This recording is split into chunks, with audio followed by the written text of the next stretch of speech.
Yeah.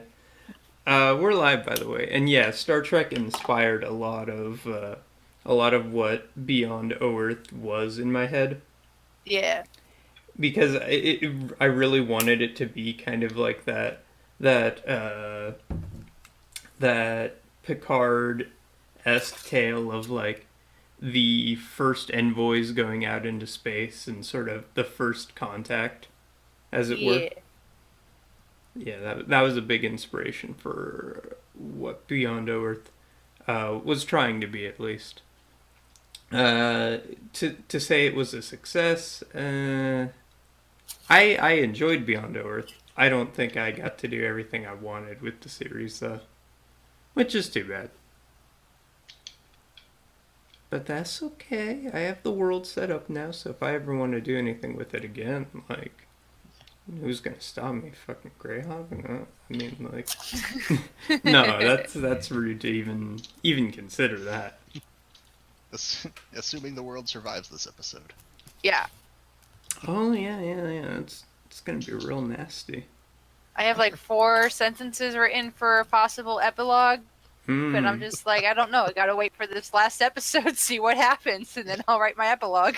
Hmm. Yeah, there, Thera's Dune world has some differences than normal world, I would say. Yeah. Hmm. Where did we end exactly last time? I think we ended as we stepped into the final dungeon. Okay.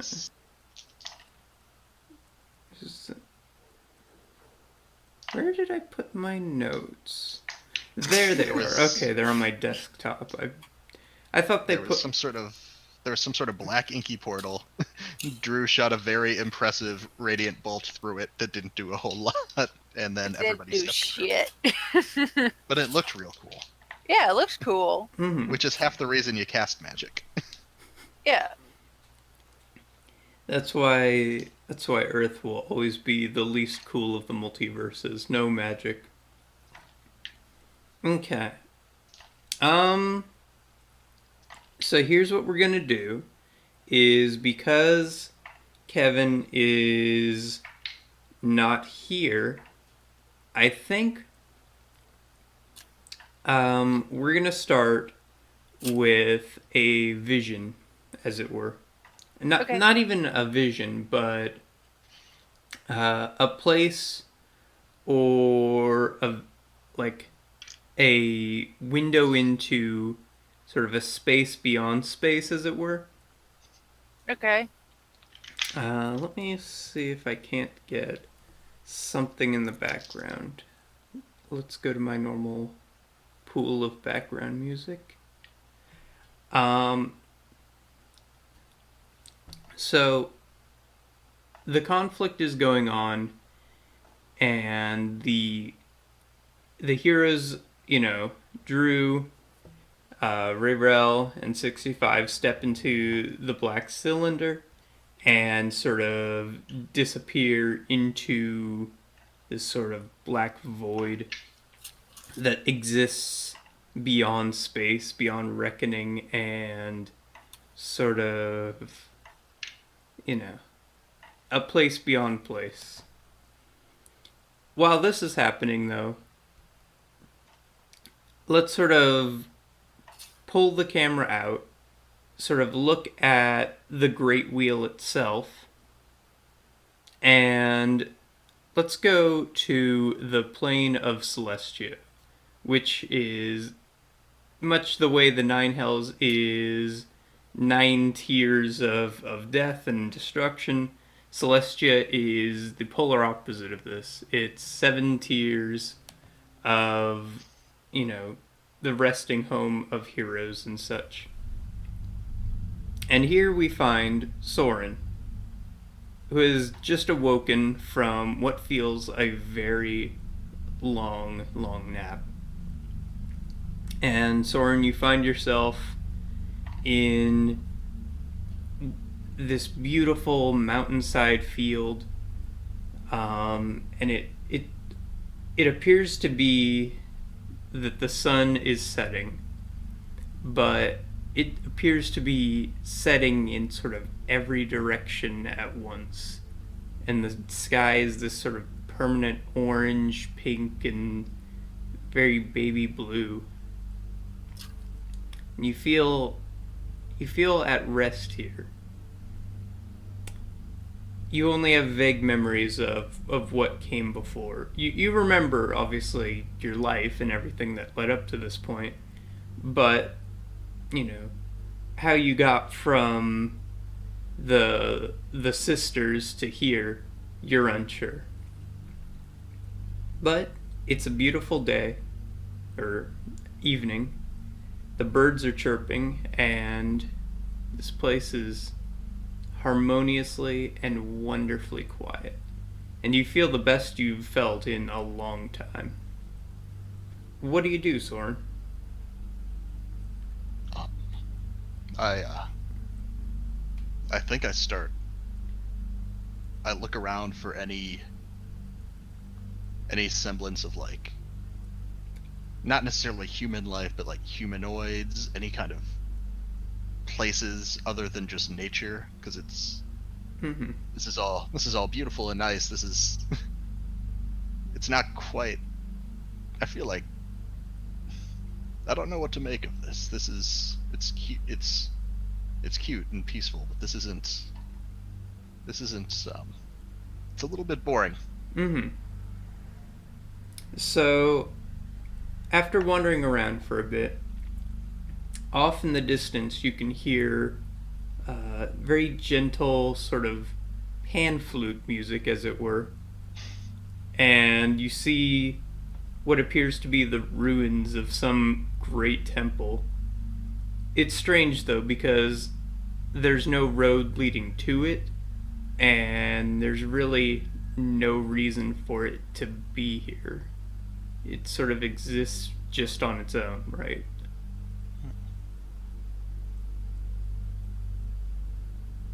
Right. It's when there's no road to it. Is it approachable? It's just wilderness around it. It's just in this large mountainside field.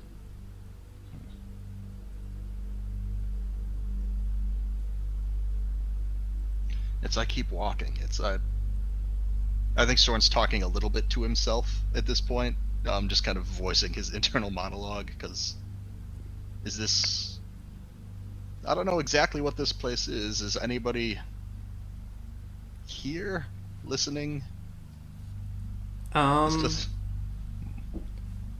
So you can sort of hear as you approach an older man's voice sort of humming along with the flute, and this sort of large temple.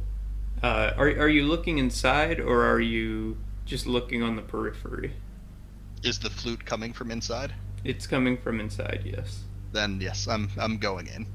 Okay, so sort Kind of of caution to the wind at this point, since it's. I mean, I know that I sacrificed myself and I was supposed to move on somewhere, so I think guard is down a little bit at this point. So Shouldn't be anything inside there that'll hurt me. I mean, you're already dead. What's the worst that can happen? Right? So you see, I get sent to a more boring heaven. you see sort of two gentlemen sitting by a campfire in this kind of dark temple, and yet it feels like both these gentlemen are very at peace and relaxed in this place. They seem to be, making music, humming along together.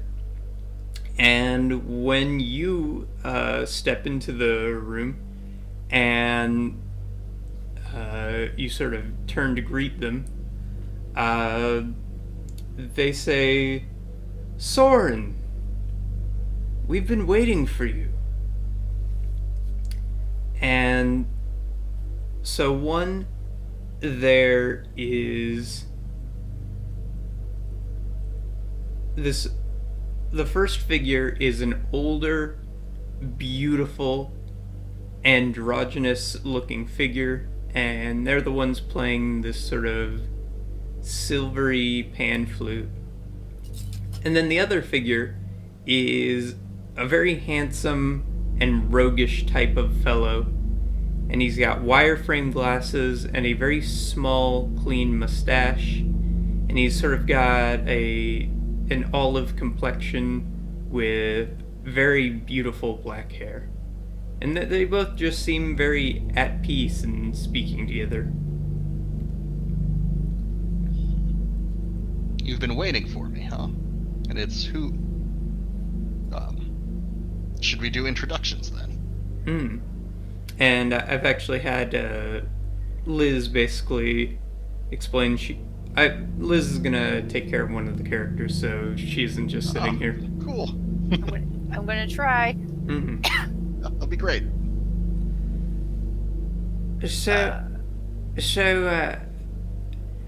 Hello, Sorin. I believe introductions are in order. And the sort of stuffy fellow puts out his hand, and he doesn't even wait for you to extend yours. He like seizes yours and gleefully shakes it.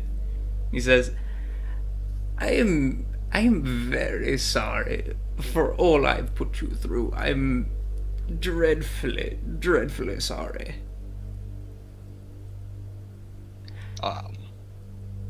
What exactly is that? Well, you see, I'm your ancestor. I sailed the stars. This whole conundrum you found yourself in, it's a bit of my fault. I'm very sorry for it.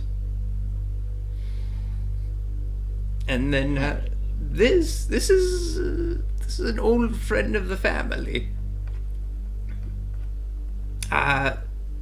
Sorin, meet at least what is an aspect of our dear Oladamara.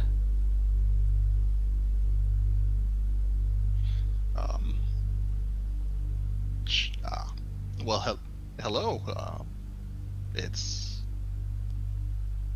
I think we've not so formally met, but we're not unfamiliar.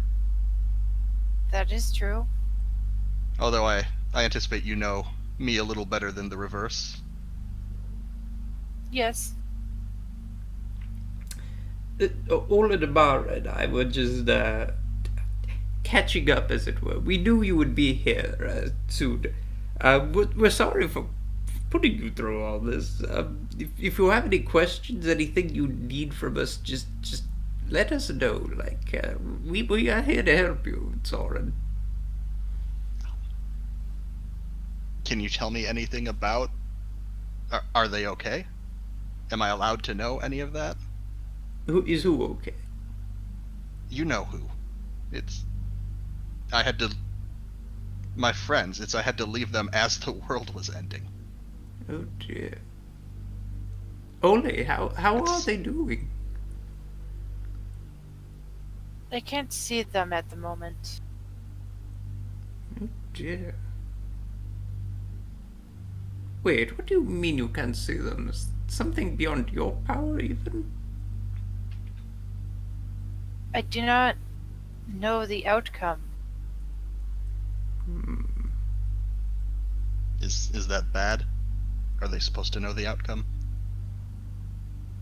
Or is that just normal? I mean, gods tend to be pretty omniscient. Sorry. There are many strings. Any possibility is possible. Last I saw, they were okay. Okay.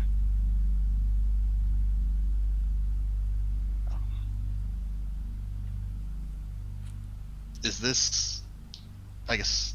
Is this supposed to be heaven? What is this? Where we're at? So, you're in the realm of Heroes' Rest. This is... I think it's the 5th? I'm not too familiar with the whole hierarchy and all that. But you are in the plane of Celestia, and it's very odd that we both made it here. This is generally where the lawful would find their home. I don't think either of us are. But due to extrapolating circumstances, we've been allowed to rest here, I suppose. It's not a bad place once you get over all the stuffy angels and whatnot. It seems a bit lonely and boring to me, but I've only just gotten here. So you said you're the one that broke the space between worlds? Yes, I'm afraid to say that is my fault. Yes. I guess I'm confused. Did you try and fix it too? I assume I wound up here because the Snake Angel told me she was using me to fix things. I guess I don't know if that was actually the case, but I assume that's why I am here and not there. Yes, it takes only it takes 8 souls to repair the damage that one caused. Kind of unfortunate exchange rate, really. Essentially, what happened is I broke it and my ship crashed on Greyhawk. I did the best I could to make penance with what I did. I was living a bit of an accursed life, really. And I thought for a minute that I had gotten away with it, and then the first of the Illithid started pouring through. I realized what I had done. I did whatever I could to fix my ship, and I made my way off to the sisters to see how I could help, I suppose. And by this point, I was a very old man. And I was the first of the sacrifices put forward to make repairs, I suppose. And I was fine with giving up my own life. I was 75 at that point. The issue was that it was affecting, my kin, and that's no good. That's no good at all. It was very greedy of me to expect 7 more of my kin to put forward themselves so selflessly. I feel quite bad for it. I was gonna say you made a mistake, but you seem like a nice enough folk. How did our family become such assholes? Hard times do things to people. Desperation makes villains of us all, I suppose.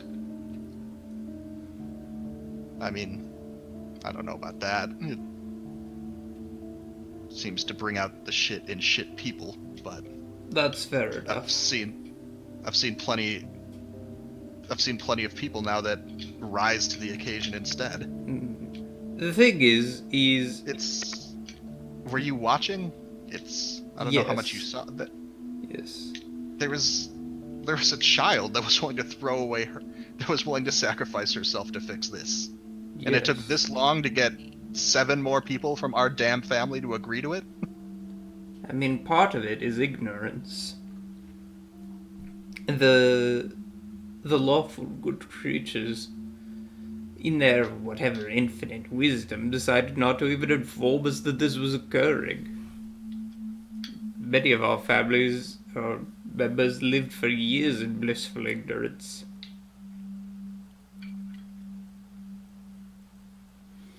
Is that... I turned to the other figure. Is that why you've been reaching out to me? Were you trying to essentially find someone willing to fix this, or why did you care about me or this family?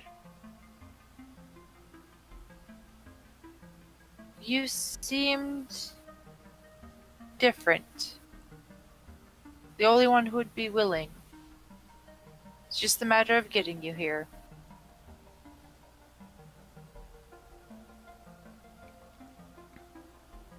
Oh, Sorin, I'm sorry that we had to put you through all this. You're so brave for getting to this point. You've risen higher and more prestige than anyone I've ever seen of this line. More than I have, even.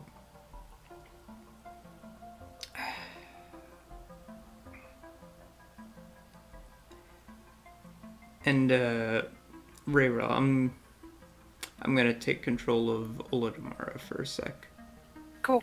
So, Olodamara stands up, and they sort of put a hand on you, and it feels warm. Like it had just been run under very nice, clean water that had been heated up. And Olodamara says to you, Sorin, I know the events that are occurring weigh heavily on you. I have a proposition for you, Belasco the Younger. Will you accept it? I'm not usually in the habit of taking deals blindly, but you've not led me astray so far. Good. And with that, we shift the scene back to the dungeon of Thurisdan. And this place is a very strange structure. It's almost a mockery of the many dungeons that sort of line the landscape of Greyhawk. And on basic aesthetic levels, it looks like it's made out of very poor material, like hewn out of, cheap cobblestone. The entire place, though, feels incorrect. The place feels, one, it doesn't have a smell. There's no smell here. And sort of in the background, sort of passing like a weird background noise, you can hear this sort of constant wave of TV static. Like a gentle shh eating at the back of your mind the whole time. It's not comfortable. And among this, you occasionally hear crying very quietly ring in your ears. And the worst part is all three of you just feel terribly paranoid, as though you're constantly being watched by a figure from who knows where. The chamber itself it's stonework, and it has iron grates sort of pocked along a very tall tower-like structure. They're large enough to slip through even, and they seem to go on and on and on into infinity. You can't really see the end of these grates. And they sort of mark the walls, not really in any predictable pattern, but in strange, oddly marked intervals. The center point of the room you're in is an enormous spiral staircase that spirals up and up and up into places beyond knowing. You see something that normally would be a very reassuring thing. 3 powerful angels. Or 3 planetars specifically. And amongst them, standing above all 3 of them, was a solar. But now, all 4 of these heavenly beings are crumpled to the ground and mangled.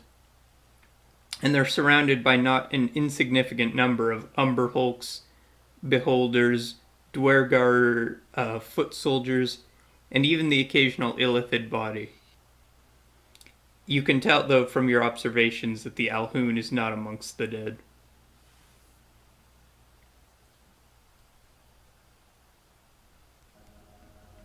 What happened here?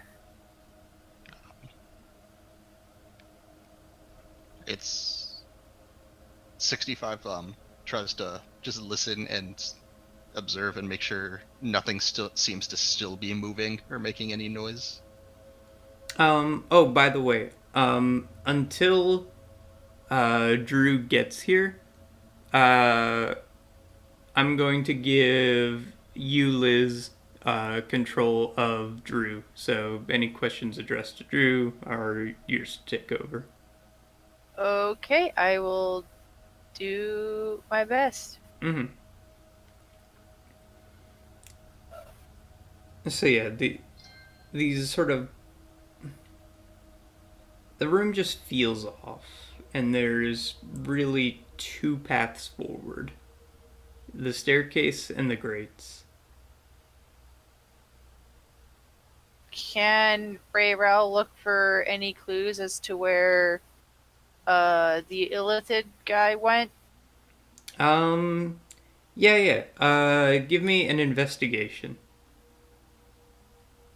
Okay. That is a 17. Okay. So you can tell that the Alhoon just walked right up the stairs, undaunted by those around him, and just sort of continuing upward in spite of, what anyone tried to do to stop him. Seems the fastest way is to go up the stairs. We concur. It's the there definitely doesn't seem to be anything living still in these piles, right? If there is, it's very faint.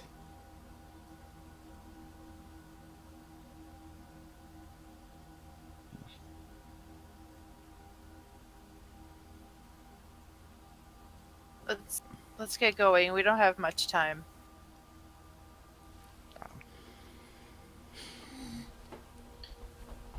Yes, behind you, Captain. All right. So, Rayrel just leads the way up the stairs. Mm-hmm. So, at the very top of these stairs, after what feels like forever and yet only seemed to be a minute or two of climbing, there's a pretty small door, and it's very unclimactic. It's halfling size, really, and it's just sort of sitting there at the end of this long staircase. Can I see if the door's locked? It is not locked. I look to Drew and to 65 and just ready? 65 does like a jostle or whatever, can like pass for a nod in like a cube body. And then Drew will just nod. Mm-hmm. All right. Rayrel's gonna open the door and like squirm, like make her way through. So, inside is it's a little bit of a strange sight. So, none of you have really been in the houses of nobility or anything like that. But this feels like it's definitely adjacent to one of those. Specifically, it looks like the playroom of a young princeling or princess. It's this very colorful, very child-friendly room, and it's strewn with little toys and little statuettes and things like that. And sitting, playing with a little figure of a knight, you can see a young elf child. It kind of even looks like Josephine when she was younger. And it's just this child's just playing. Oh dear. This child's just playing with her toys and paying no heed to you. I'm going to approach the child and be like, "Hello." And the child looks up from what they're doing and they get a big smile on their face and they say, "Hi, What's your name? Ari, what's yours? I am Rayrel. Nice to meet you. And who's this?" And she looks at 65. This He's is my funny. friend. He's my friend 65. Neat. What are you all doing here? We're looking for a squid man. Squid Man. Yeah, he came by here not too long ago. He didn't hurt you, did he? Oh no. No one can hurt me. Really? Yeah.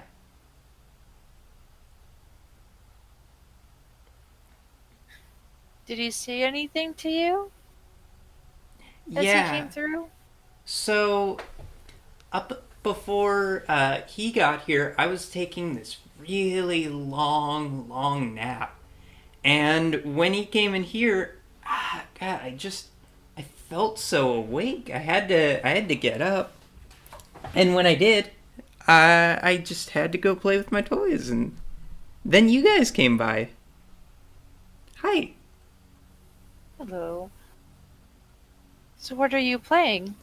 Right now I'm playing with this, and she shows you a little spaceship or a little boat looking thing.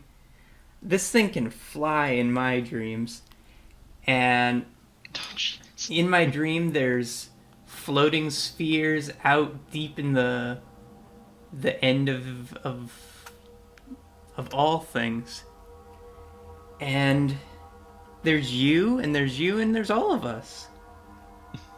This is a lot of fun. You guys want to play with me? Oh, Well, yes. I'd like to play with you. Cool. And you see this sort of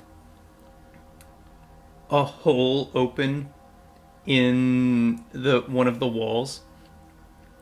And she says, "I would love to hang out with you guys. You seem like a lot of fun. The Squid Man's just up ahead. He's getting everything ready and helping me wake up properly." Oh.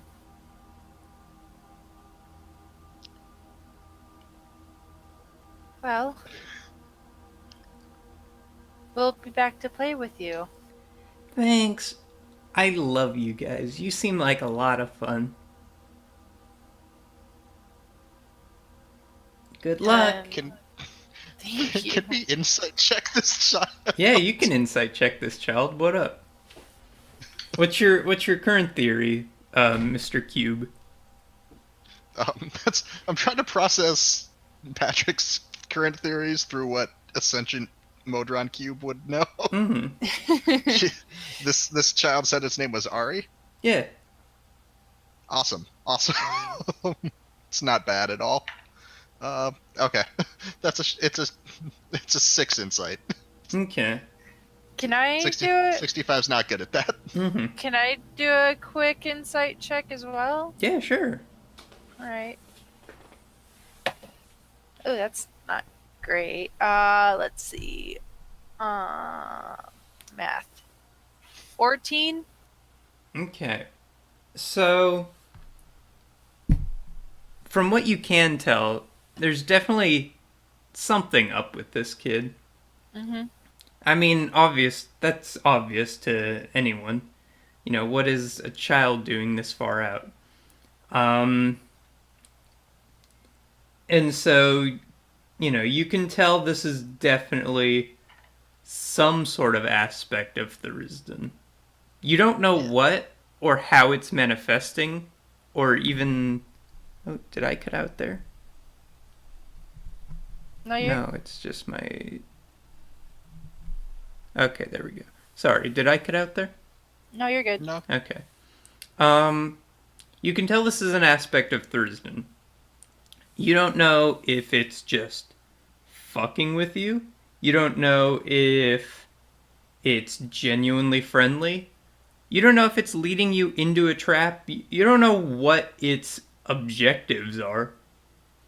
But you can tell this is definitely something to do with the Elder God.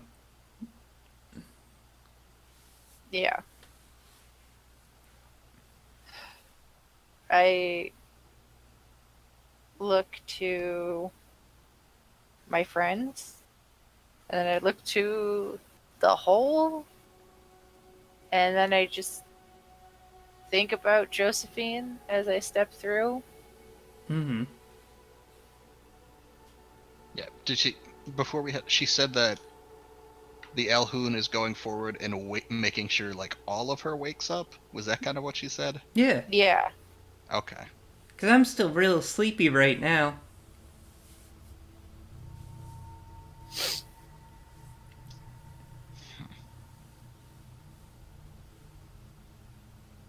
What kind of?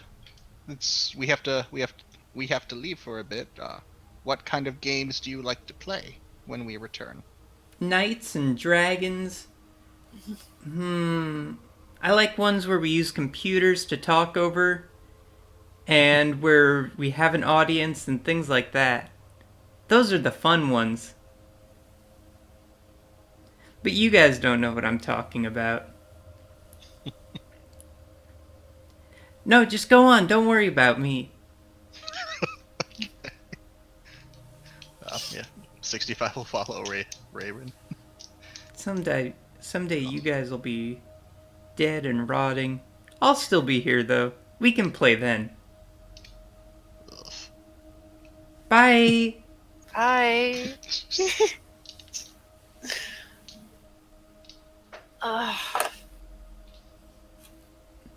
So, Drew's gonna step through the portal as well. Like, I was gonna say, what does Drew have to think about all that? just assume Drew is following Ray Yeah. Ralph. Drew is deathly silent here, as he is, you know, as a cleric and seeing injured angels, dead angels, this has put him into a very quiet state. And he's definitely a lot more pensive to speak, draw weapons, you know, do anything right now. He's kind of shell-shocked at seeing a dead angel. That is not... You know, that's like seeing the thing that comforts you most in this world destroyed right in front of you. Like, he's a little shell-shocked. Yeah. So, before our players sits at the end of the hole that was opened up, you're in a chamber, and it's about 300 feet in diameter, and there is a cylinder, a column, that climbs straight up. What material it's made out of seems to constantly be shifting. It's kind of hard to pin down. And this room is in utter chaos. At the top, purple lightning is pouring out from the center platform at the top of this massive column. The walls of this huge chamber, much the way of the column, are sheer and monotextured, almost black purple aside from the electricity sparking about. This sort of whole energy of this room feels off, and you can feel like you're being pushed back, or like something's being ripped out of you with every step. It's like you're glued to the floor and being yanked forward all at once. Massive, thick black tendrils rope out from the room and from the lightning's origin point, and they curl over the great column and spread out all over the room. The entire room is a gnarled mess. And the worst part of all is the cackling, the screaming demons, the Vroks, the Malfeshnis, even the lower tier of demons are just swarming this room. And yet, when you enter, you would think they would attack you, but they're not even paying attention to you. They're whooping and hollering and screaming as this sort of hole at the top of this massive column sucks them in, rips them up, tears them back out again. And they love it. The room is chaos and reality itself is moving. Reality in this room is not so much a solid, as it were, as it is a liquid sort of pushing and pulling in little waves. And for example, like when Ray looks over, you look over at Drew or 65 and you can't quite pin down their location. It's always a few inches from where you originally presumed it to be.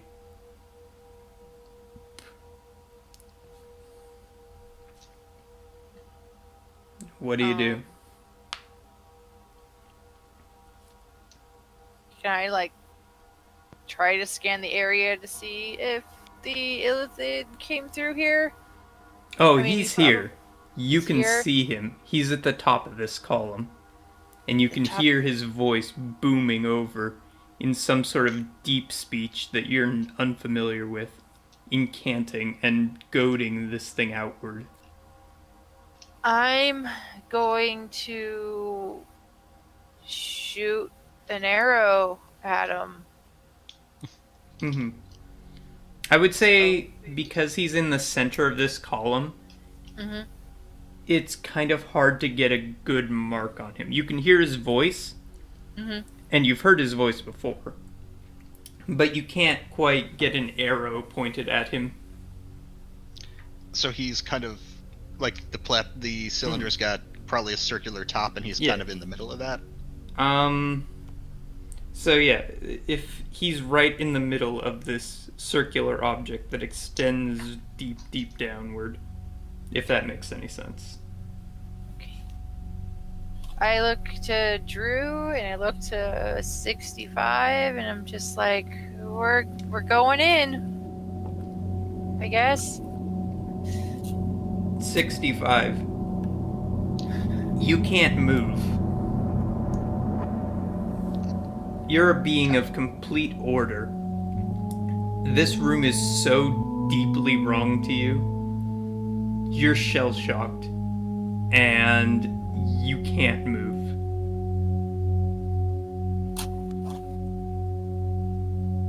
As in, just to clarify, I can't move any closer, or I can't. You can't get any closer. At all. Captain, unfortunately, we do not think we can. We don't appear to be able to move any closer to whatever that device is. It appears to be fundamentally not us, not we.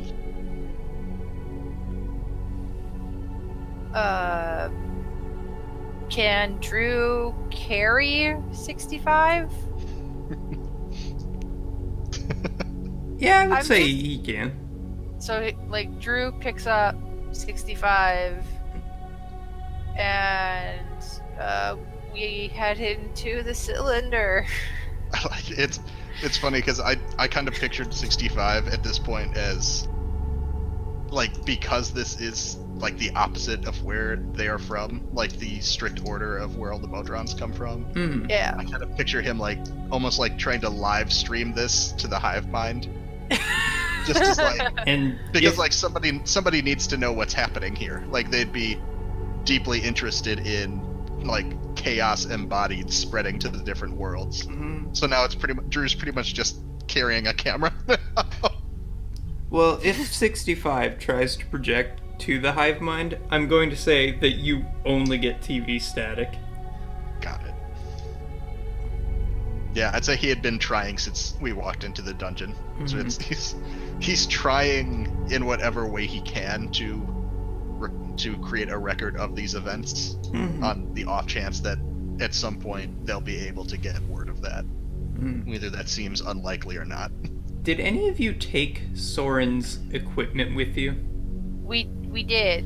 It was sent back to the ship. So his stone was left on the ship because that's what powers it now. Anyone who wears it can pilot the ship.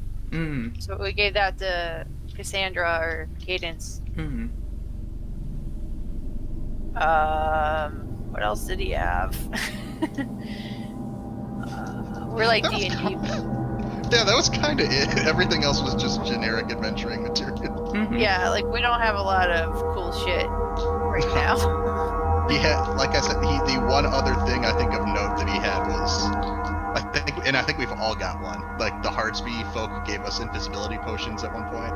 Yeah. So he had one of those. Everything else was just like generic starting equipment. So we pawned off all the rest to space spiders for gas money. Yeah. So Drew, he stops for a minute, and his holy symbol of Cuthbert begins to glow.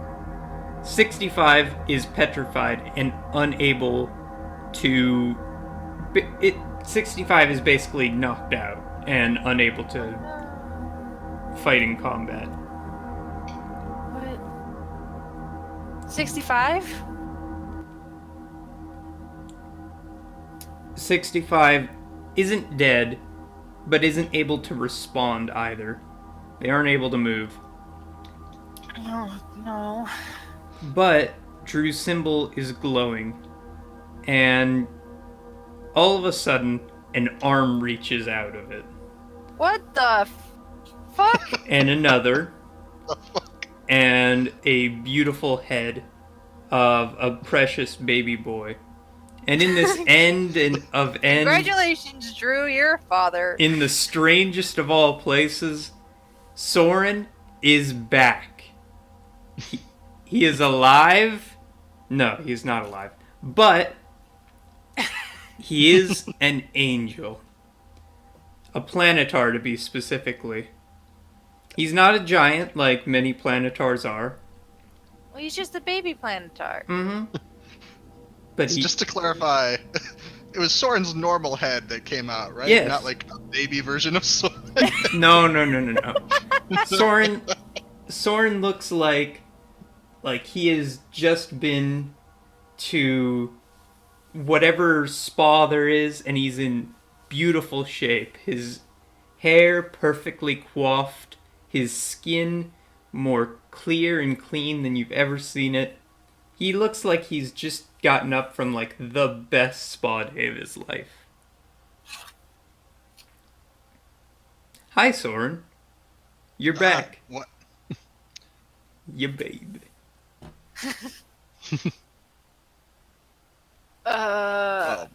So his face still looks like Sorin. It's just a planetar now. Yeah. Right? No, he looks like Sorin, but with wing. Sorin? Yeah. What? What? I'm not seeing things. It's me. I'm not entirely sure how. Well, also, you all are very hard to find here. Where? Wish I knew. What is all that? What is happening? That does not look. The Chained Oblivion, and we have to stop it. That's the squid asshole from before. This is where we got to. Yep. The reason you're here is this was the deal Oladamara was proposing to you. I figured. I just also figured that Oli probably left out a bunch of the details, and it was a really weird way to get here. Mm-hmm. So I Oh like to think yeah, that Sorin is you're still definitely very taken a little confused. aback. So, you're dead. How are you here? I don't know. I mean, I think, I think Oli helped. I don't think this is. Something tells me that this is just kind of like a day pass. Um, Yeah. to help make sure. Well, I mean, I assume he wants to make sure the universe is okay, but it's.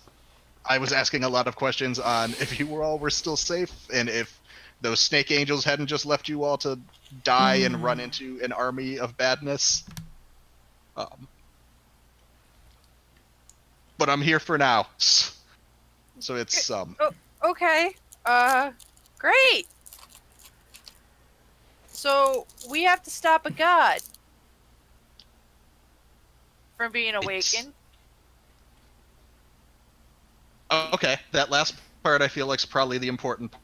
Yeah. So we have to Because stop I'm doing the awakening. the squid instead of the god. dude. We have to stop the squid dude. Yep. So, do you have your magic, like, or like you have wings now, or are you like an Azamar, or I don't think I knew I had. I don't think Sorin realized he had wings, and now turns around and is like, "What the hell?" It's like they were just kind of like flapping behind him, and he didn't notice. Mm-hmm. These are new. By the way, Soren, so essentially the rule here is you can cast all the spells that you were able to before. In addition, you can also substitute any of your sorcerer spells with cleric spells. Okay. Of equal level, of course. cool? Got it. So same level as before, right? Mm-hmm. Got it. And I'm gonna say also that both of you can kind of act out a Drew thing if you want a Drew thing to occur. I think Drew is just like, what the heck just came out of my amulet? Mm-hmm. Like, he's just, there's a lot going on right now, and he's just like taking it in stride. Like, okay, this is what we're doing now. I have some questions for later, but for now, we have to stop the awakening of a world-destroying god. Meanwhile, on the top, you can hear Vila Solamnek. And it's like, I can't do deep speech, but it's basically a language that no human could feasibly do. Filled with strange clicks and otherworldly screeching and chanting. And the demons of the room are hooting and hollering even more, sort of banging whatever claws or weapons they have with them together in excitement. Alright, we gotta stop this guy. Yep, it's I don't suppose there's stairs up to this person, right? No, it's a sheer column with tentacles all the way down. All right, well, Can let's you hope lift that these us? are. That's what I was gonna say. Let's hope that these wings are are stronger than me, and I'll try and grab you all and see if I could pull you up. Alright. See if I could fly. I believe you can fly. You grabbing 65 or not? Since they are kind of unable to fight right now. I thought Drew had 65, so I don't know if we wanted to like chain it. Because I'd be hesitant to. We should just leave 65 like on the ground, because I'd be worried about like when we go into combat. He's literally dead weight right now, and I don't want him getting in more danger. Oh, yep. I just didn't know if there was anywhere safe on the floor to leave him. There's either. nowhere safe to leave him, All so right. we'll just hope for the best. Yep, We'll be back soon, friend. We hope so. We will go wait with the child. Okay. Giles? Yeah, it's Is Josephine here? We will No. try to put her asleep once more. What? okay. We know many lullabies. So, in the other room, there is this little girl who's apparently a fraction of the Rizdun. And so she's awake, she was sleeping, and she wants to play. I can still hear you guys. Hi. Hi! What the hell was that? That's her. That's Ari. Hi. Um, He looks funny like a chicken. So, yeah, we gotta go stop a god now. Let's go.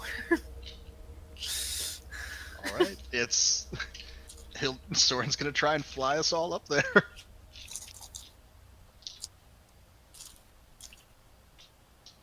So, Sorin. First off, give me a strength check. Oh no. Oh no. That's what I was worried about. Yeah. Oh yeah, those magical little words are coming out. Oh no. Give me a sec. Let me pull up Soren's character sheet. It's Hmm. not.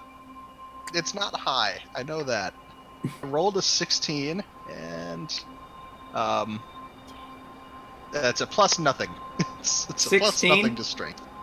Okay, I'll say you make it with that. You pick him up, and with your newfound angelly powers, you heft them onto your two shoulders, and you begin flapping your way upwards, like a dove with a large mail or letter or something around its neck. You're like a carrier pigeon. That Also, fits. I started the game as a courier. yeah. Also, give me an acrobatics check. Ooh, I'm not gonna say I can do, but I should be able to do. Now, Sorin, Go ahead. Sorin is a flyer. He knows how to fly a ship. Flying with his wings, though, that's a little bit of a different matter. So, we're gonna see how he does. Well, I rolled a 15, and I add 7 to acrobatics, so 22. 22. Jeez. So, impressively, this newfound Sorin has it so you don't have to climb the tentacles at all. He, with his expert wingmanship, grabs you up both and flies gracefully to the top, swooshing and swishing out of the way of flying demons and bolts of lightning and motes of tentacles bursting outwards, the occasional ripped demon like being chucked out of whatever gaping maw is at the top. And at the top, you can see him. The Alhoun is standing before this sort of great... It's like a small black hole manifested in our world. It's sucking in and spewing out. And you can see, though, that something is making its way out of it slowly. And the Alhoun seems overjoyed at this in his bleak black cloak and pallid necrotized skin. You can see he's doing whatever the Illithid equivalent is of a big, happy grin.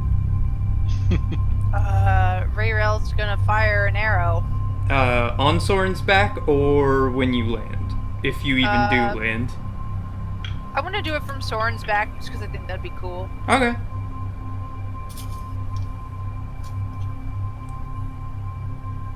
Okay. So that's an 18. Okay. Let's see. Let me pull everything up and then we Okay. can see how that works. Okay. An 18. I'm going to say yes, in fact, you do hit with that. Cool. Okay, so that's 10 points of radiant damage. Mm-hmm. So the Alhoon is focusing on his spell. He seems to be fully engaged with what he's doing. You take this opportunity to get a pot shot on him, and amazingly enough, your pot shot is dead on, striking him and disrupting his ritual as he gets knocked to the ground. And he looks over, and his eyes are white as like a pool of milk. There's nothing in them. And he points his finger at all of you, and time stops. And you feel yourself, like, held in place as he has casted the 9th level spell, Time Stop. Well, shit. And then, let's see. He's going to cast on all of you Cone of Cold. So, let's see here.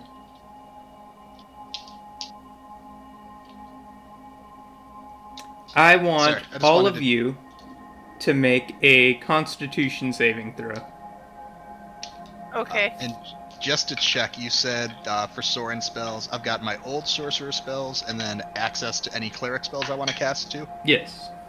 Okay. That sucked. Oh dear. Okay. Constitution saving throw for Drew Mm-hmm. is 13. Mm-hmm. And then Ray Rell's is 15. Okay. Sorin's is an 8. 13, Sorin. 15, and 8, huh? Let's see. Yep. What is the Alhoon spell save? Oh no.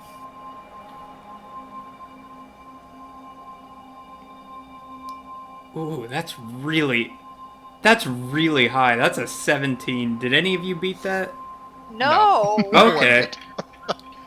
Yeah, so his very first spell, right out of the bat, does 8d8 damage. Oh, you're gonna one kill us. What the? I'm not trying to, okay? So let's see. 7, 8, 15. Jesus Christ, right out the bat. 15. Let's see, you guys are all at full health, yes? Yes. Okay. Full health isn't a whole lot for some of us. What is your full Yeah. health, Sorin? Mine is 47 and Drew's is 48. So, not I'm great. 76, so Damn. we're Rayrell. only level 9. Rayrell is strong. Yeah, she's strong. She's part fighter, part ranger. 15. Okay, it does appear to have hit on the low end, Okay. and you all take 29 damage. Oh, only 29. Mm-hmm. And you can feel yourselves fucking, like, chilled to your core as time resumes. And his blast has killed many of the demons behind you and frozen them to the wall. Oh boy. So I can't modify. Hold on, I need to pull out a calculator and keep track of Drew's health. Hmm. Because D&D Beyond's not letting me modify the character sheet. Hmm. He should be at 19 right now. Because he Yep. started out. Because I'm at 18. We started off one apart. Yeah. And with this, the final battle, the fight for the fate of Oerth, has begun. Let's do this. Yay! So I guess we're rolling initiative. I'm gonna say we kind of know the initiative order. It's gonna be Rayrell, the Alhoun, and then Drew / Sorin, whichever order you two decide to attack in. Also, I think we'll have Drew go last since he has got more healing capabilities. Mm-hmm. So Sorin can go before Drew. okay. So you said the Alhoun was reading before. I will drop everybody onto the platform so that I'm no longer carrying the party. Mm-hmm. I assume that the cold probably would not have. Yeah, that probably jostled me anyway. So carrying everyone was not going to be able to be kept up. Yeah. So Sorin, your wings are freezing up, and you have to land. Sure. Okay. I just wanted understanding for what's going on your end. Mainly, I just wanted to drop everybody off because Okay. didn't want to have to keep carrying everyone and figure that they're all kind of more mobile on their feet than on my back. Mm-hmm. But let me see.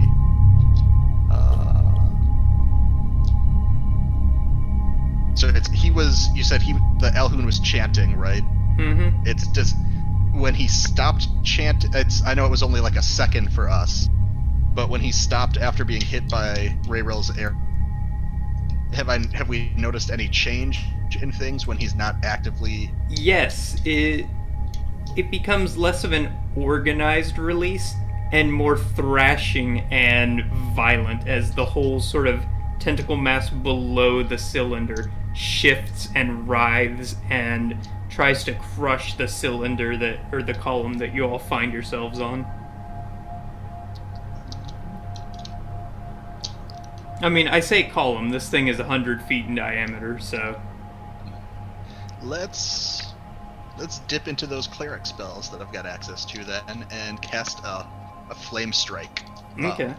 Which is a 10-foot radius, 40-foot high cylinder centered on a point within range. Mm-hmm. So I don't know if I could center that on the Alhoun and maybe hit some of the tentacles coming down. Mm-hmm. But our Alhouni friend is going to have to make a dex save. Okay. So his dex save is going to be a grand total of 7.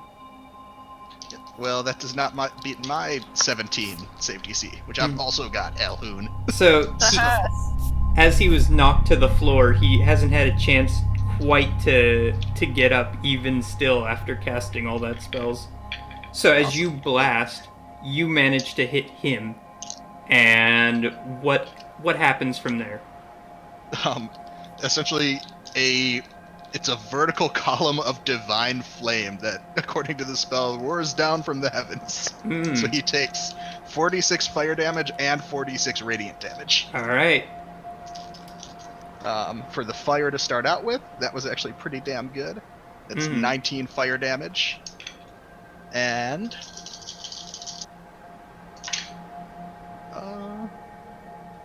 screw it. I'm spending some sorcery points and re-rolling stuff. Okay. Since I've got those. Mm-hmm. So that's these. Alright. Perfect. New change.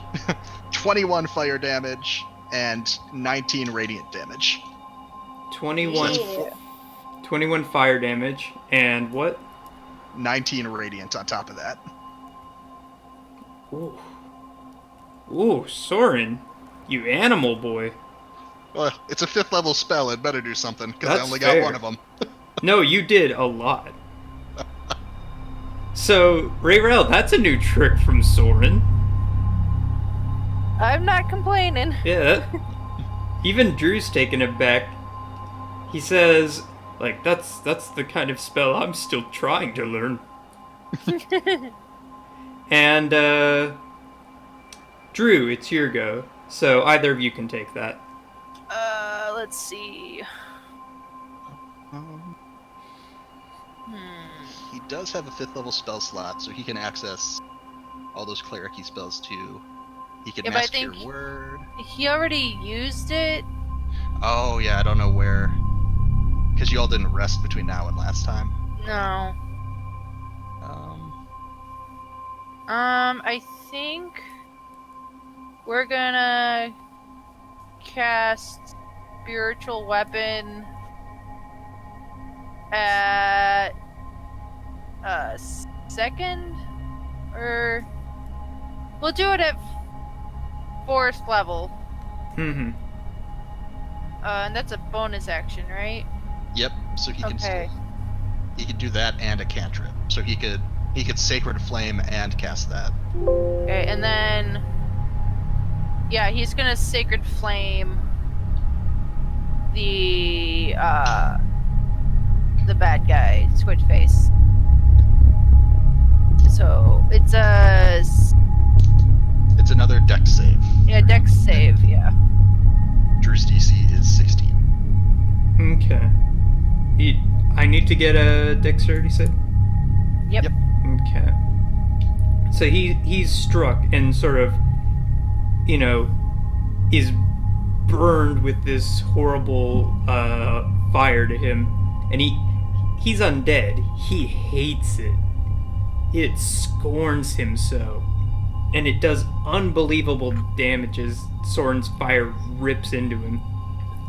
And with that, he is quick to get onto his feet. And what was the Dex save for Sacred Flame is a 16. Okay. So this time the Alhoun is ready, and he deftly is moving out of the way even as the Sacred Flame is cast. Got it. Do you wanna roll the hit with his spiritual weapon? Yeah, Since I'll roll he gets the to hit swing with that too. spiritual weapon. It's a natural 20. Mhm. Nice. Thank God. Which on a crit, since it's we cast it at level 4, so it would be 2d8 plus 4. So Yeah. now it's 48 plus 4. I mean, I just double the dice. Oh yeah. Yeah. All right. Okay.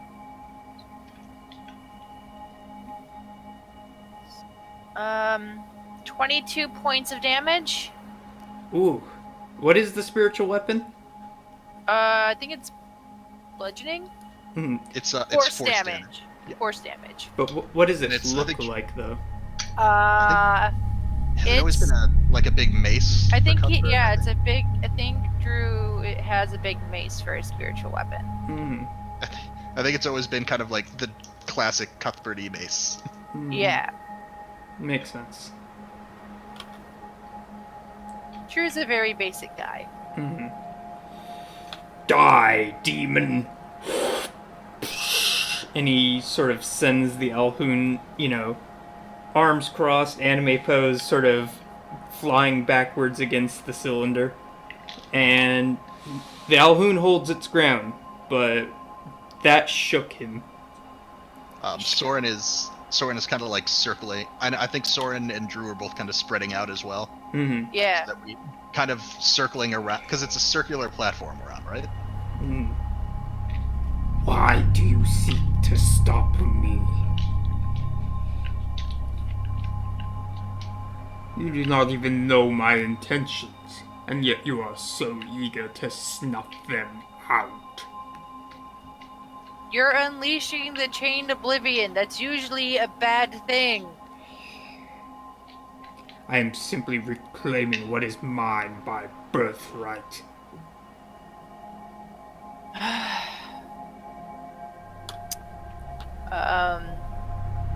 Rayrell's gonna fire two arrows Mm-hmm. at him. Okay. Yeah, it's first time we met this guy, he tried to kill us. Yeah. Oh no. So one of them's a natural 1, which makes it a 12, and then the other one is a dirty 20. Okay. So your first one misses Yeah. and shooms right by, and it doesn't it doesn't like backfire or anything, but it does cause a demon out in the crowd somewhere to explode. But your other one makes its mark, and what does that do? 6 points of radiant damage. 6? Okay. 6. Where do you hit the creature? Describe it to me. I'm going to aim it at his chest. Okay. So the bolt flings out of your bow and just seeps into him. And on any non-undead creature, that would have been a kill shot. The Alhoun simply looks down at it, though. And he looks back at you, Rayrel. I can read your thoughts. Out of all the beings here, you have something you want to return home to. I will ensure that you cannot do that. And he casts 2 spells, again, in very rapid succession. This guy. The first one is... it casts invisibility. Oh, you motherfucker. And... well, no, okay. It casts first lightning bolt and then invisibility. There we go. Order of operations. So it sends a bolt of lightning at you, and in the flash of this bolt, he's gone. Now, lightning bolt. Let's see if we can't figure out what this spell does. Okay. So, first off, Rayrel, give me a dex save. A dex save? Okay, I can do that. That's a lot of damage. God damn it! That's a 11. An 11? Yes. Okay, so the bolt makes its mark. And that... oh, what a mark that is. Jiminy Cricket. 1, 7, 13. 13, add another 6, so that's 19. 21. 22.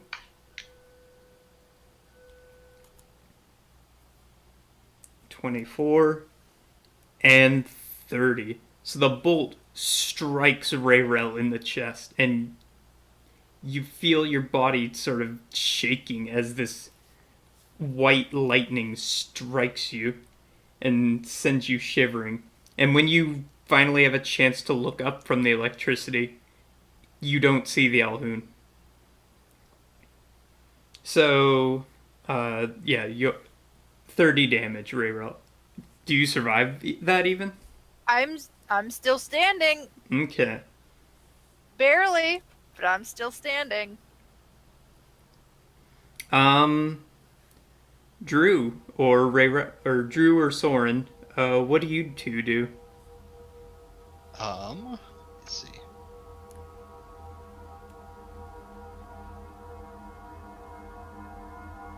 So we can't see this thing anymore.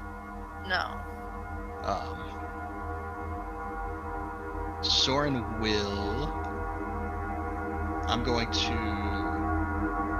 fly towards this... Was he in the center when he... when he kind of poofed invisible? Yes. I'm going to fly towards the center of this structure, and I'm going to pop Spirit Guardians. So that is my 15-foot radius of what was previously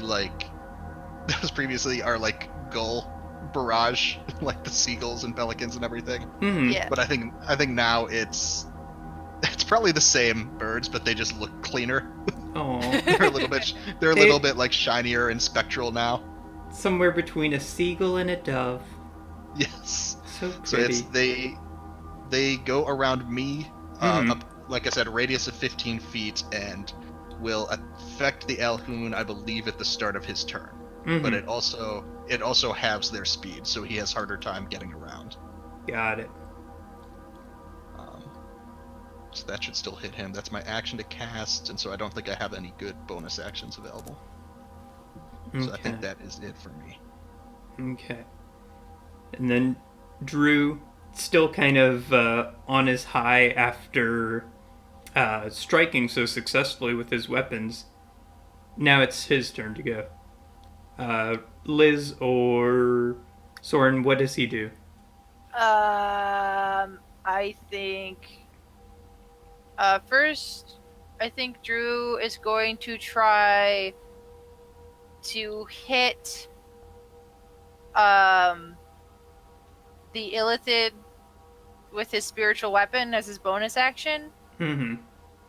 Yeah, he can attack it at disadvantage still. Yeah, which it's worth a shot because if I can hit him, that dispels the invisibility. Mm-hmm. So, oh jeez, natural 1. Mm-hmm. For the spiritual weapon. So it's a no-go there. It's a no-go there. Drew isn't near you, right? I don't think he is. I think he'll cast a level 1 Cure Wounds on himself. Okay. Yeah, that way he can stay up a little longer. Mm-hmm. Ooh, if he can... Shoot, that he'd have to use a 4th level... I was looking at Beacon of Hope might be good to use. What does Beacon of Hope do? It's a radius, he can choose any number of creatures within 30 feet of him. We all have advantage on wisdom saving throws and death saving throws, and we regain the maximum number of hit points possible from any healing. Okay, so Drew could set that up, and then both he and I could be dishing out healing. Yeah, okay. More effective levels. Mm-hmm. Yeah, instead of that, we'll do Beacon of Hope at 4th level. Right? I can do that at 4th level? Mm-hmm. Yeah, it doesn't change anything about the spell. He's just out of 3rd level spell slots. Yeah, so we'll do that. So, yeah, okay. So that would be Rayrel and Sorin and himself. And I think he could, yeah. Okay. And then the next turn, I could possibly do some healing. All right, yeah, so essentially any healing, because, I mean, I've got a bunch of cleric-y spells, so I could be healing all of us. It just makes all of our healing better. Yeah. Mm-hmm. And also death saving throws, if we happen to go down, because we're all super low on hit points. He also has Spare the Dying as a cantrip that he can do at will. Got it. But So. that's a touch one, I think, so he has to get up to us. Yeah. Cool. Alright, so that's Drew. So it's back to Rayrel. Mm-hmm. Cool. I think... Do you have any way of getting true sight? True Sight? I don't think is true sight just a thing you can get. I don't know. You guys know That'd be your cool. spells, not me. Well, my spells are Cure Wounds, Good Berry, Hunter's Mark, and Spike Growth. Mm-hmm. Yeah, because it's my job just to make sure that, 1, you have a good story, and 2, that there are attempted murders on you. Yeah. And there's a lot of attempted murder right now. Okay, so... Dang it. If I cast Spike Growth, I can't cast Hunter's Mark. Do you have to be able to see to do Hunter's Mark, though? Is it a target you can see? Yeah. Yeah, because I thought Hunter's Mark would, help with the invisibility, but it won't. It just adds think a it little bit helps. of extra damage. I think it helps if he was already Hunter's Marked. I think you can still track him, but Yeah. I don't think we can cast it now, unfortunately. No. I'm going to cast Cure Wounds at 2nd level on myself. Mm-hmm. Nice. So that so that's automatically what, So you just roll that. I think Cure Wounds uses D8s, so that would be but with Beacon of Hope, right. So It that's automatically- just 16 plus your Wisdom modifier. yeah, so it'd be 19 points of healing. Nice. Ooh. Okay, I'm about halfway. That's better. Alright, and I think that's my turn. I can't do anything else. Mm-hmm. Or I have two, and I have another action because I only cast one spell. I mean, fire an arrow at random, maybe. Who knows? Might as well. I would say you fire at disadvantage, of course. Yeah, of course. Okay, so that's a 22. Mm-hmm. Nice. And your other roll? The other, well, Gotta take the lower. the lowest is 22. Oh. Nice. I have a plus 11 to my longbow, so So you just fire off at random, yeah. and you hit. Nice. Awesome. Excellent. Okay. How much damage do you do? Ooh, that's great. That's 13 points of radiant damage. Mm-hmm. And because I'm take it as soon as it hits him, invisibility is dispelled, right? Yeah. And then I'm just gonna go, found you. How could you have seen me? And the arrow, this second one, where does it hit on him? In the butt. Alright. So it gets him It's what right at the he- lowest point of his back. And he sort of is stumbling. He doesn't look very strong. Like there's not much left to him. Good. Good. that's my turn. So it's him, then Sorin, then Drew.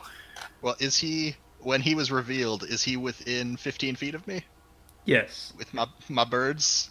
Because they get to pecking at the start of his turn. Oh, Shit! how much does that do? Well, he gets to make a save because it'll either do 3d8 or half of it. It is Okay. a wisdom save. Wisdom save. He's pretty wise. That's only a 7. Oh. The 7 is not a 17, Mr. Alhoon. So, Oh no. brace yourself some radiant pecking aspers. That's a pretty good one, but I'm going to spend another sorcery point and re-roll this dice. Yes, that's even better. That is a lot. That is 23 more radiant damage. Heck yeah!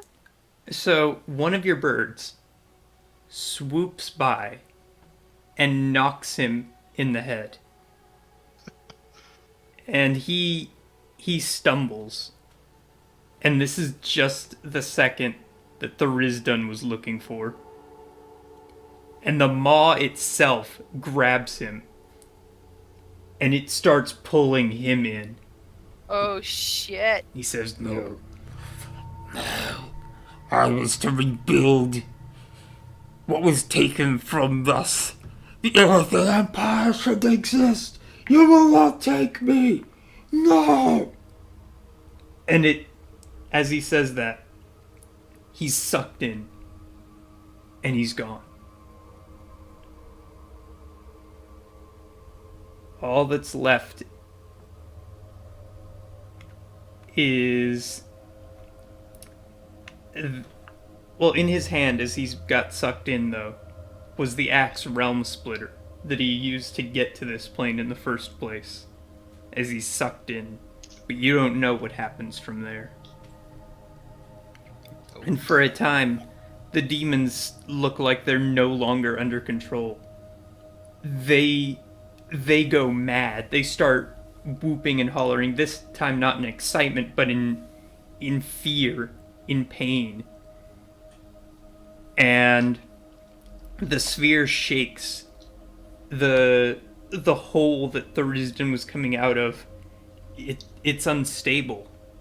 And for a microsecond, you think it's all good. And it grows to encompass the entire space. All the demons are instantly killed.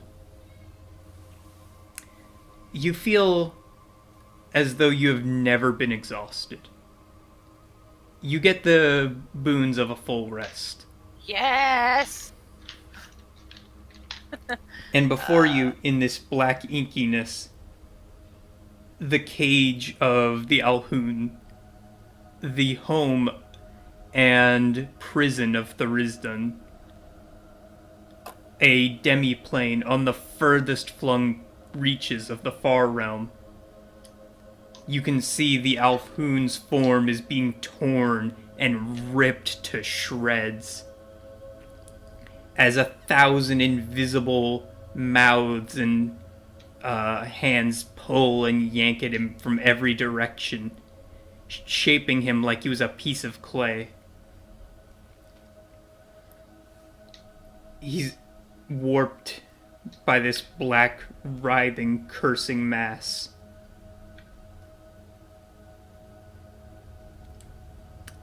It's the final battle. He's going to make one final attempt to take you down. It's time. Let's roll initiative. Okay. Did you want to roll initiative for Drew, Sorin? I can. Okay. Let me, right. Initiative. Okay, that's not too bad. That's Damn not it! bad. Maybe I should have rolled. Problem. I rolled the same for both Sorin and Drew. Mm-hmm. Okay. Both bad. Okay, so Drew has all of his spells back. I'm just gonna make a little sheet here so I can keep track of what we cast a little bit. Mm-hmm. Okay, wherever you are in the order, the Death Tyrant, or not Death Tyrant, the Alhun is last. Are you sure about that? Don't look at the stat block I'm using. Shh. Okay. Um. It's because Drew rolled a 4. No, that's lower. Okay. The Sorin's Alhun 7. went lower. Okay. The Alhun rolled a 2. Impressive, really. So all three of you are ready to fight this thing. And his black writhing mass, as you can only barely see the creature that was still there, makes its move. So which one of you strikes out first? I think It's Rayrell gotta be does Oh, with yeah. 21 for initiative. Mm-hmm. Oh, yeah. Okay. Rayrell goes like 3 times before anyone else. So some things I'm going to tell you about this fight. First Okay. off, this place does not allow healing. Okay. Oh, cool. And you can feel like the positive, your connection to the positive energy plane, you can feel it being cut. And like that's what you use to heal. So like I'm just saying you actually know this beforehand. Okay, so that's like most of my spells are healing, so that's great. It's fine. It's fine. It's like fine. 90% of Drew's spells.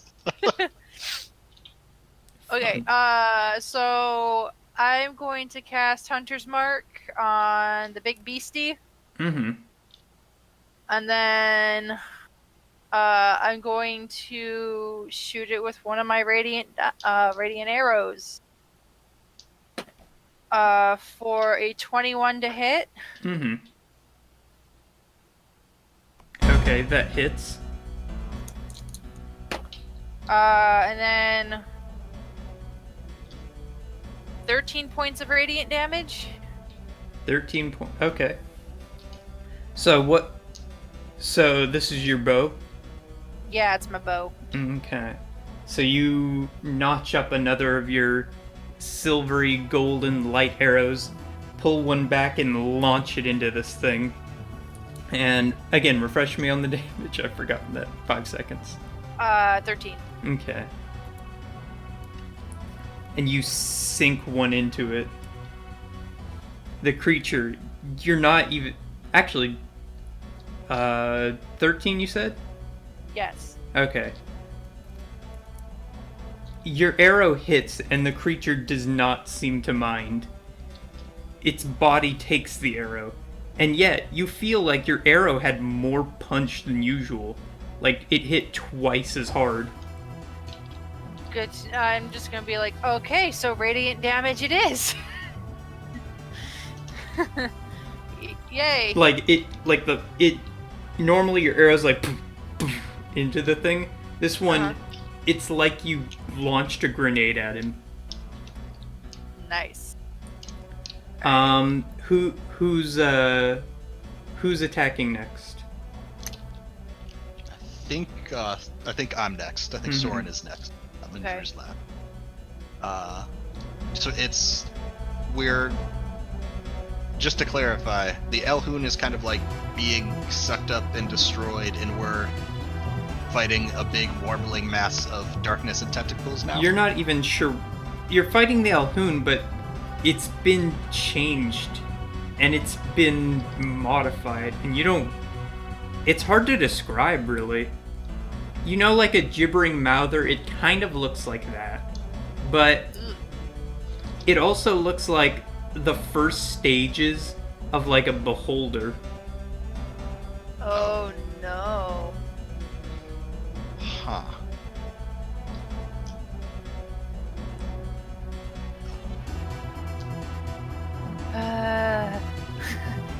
I've got a plan for Drew.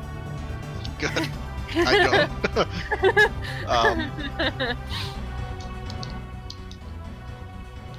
I know how to play a cleric. I totally know how to play a cleric. I've got too many cleric-y options now, too. It was easier when I just... okay. You'll have less options when I tear you limb from limb. Well, I mean, Sorin's already technically dead, so... Can't die twice, can you? I'm not eager to test that.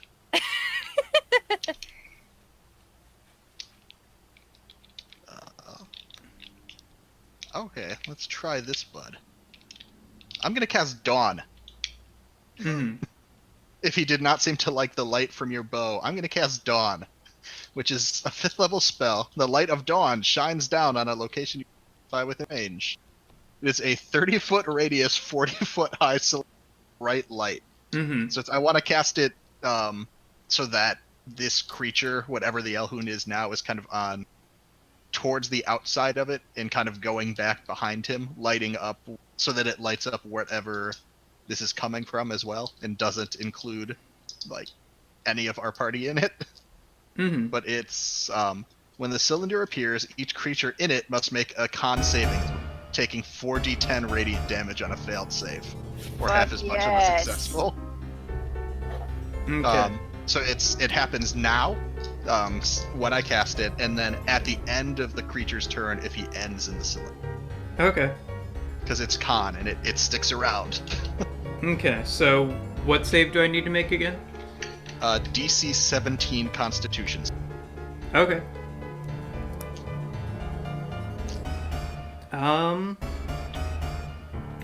No, it fails that. Yes. Right. Well, let me.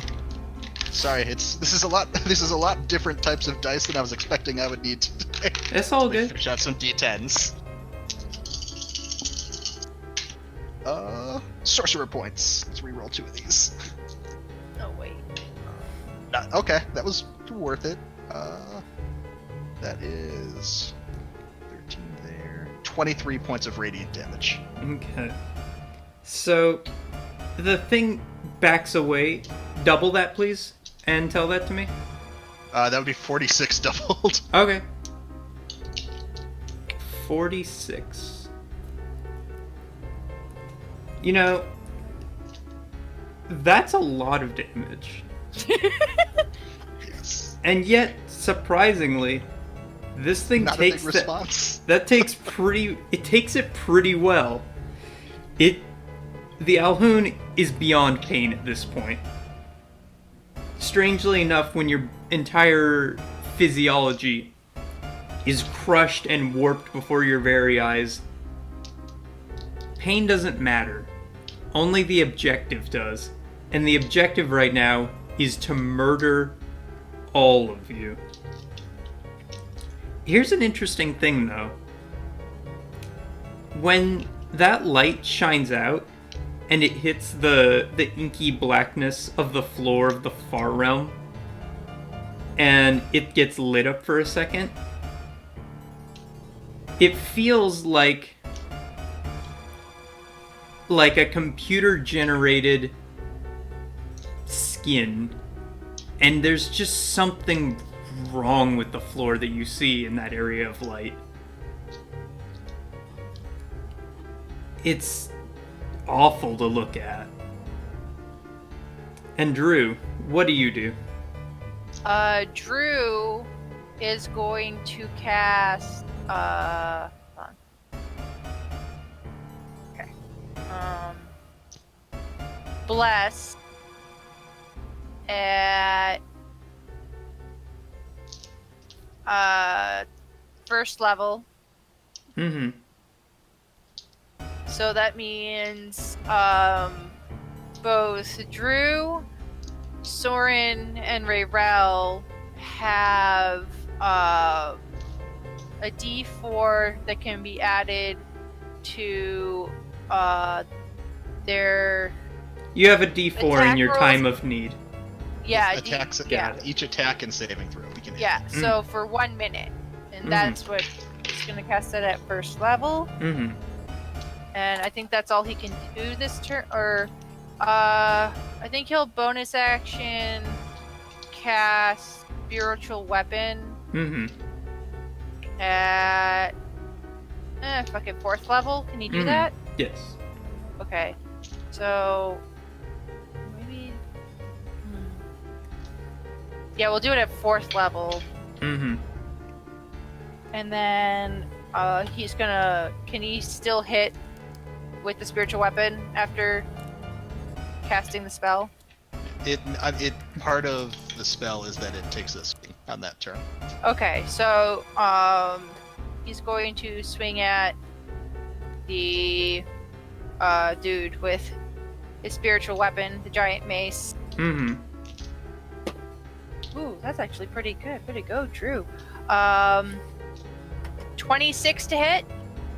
Oh, that wallops this thing. And with a big shambling mass, how could you miss? Ooh, okay. 12 points of force damage. Okay, and that's doubled? No. Okay, double it. I mean. Okay.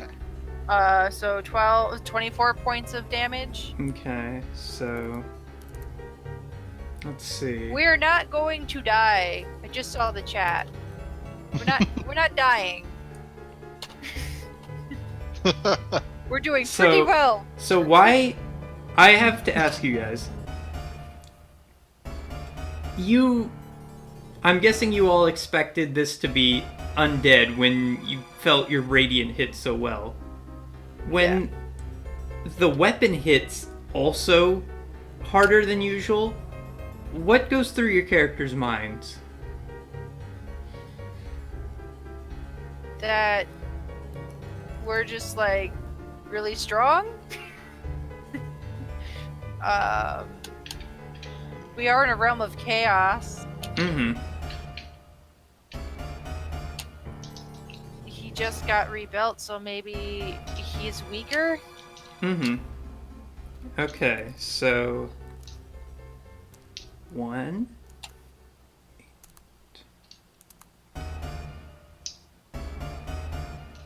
Oh boy. Oh boy. What are you doing? Oh boy. So, several things happen Oh god. when the creature is ready to attack back.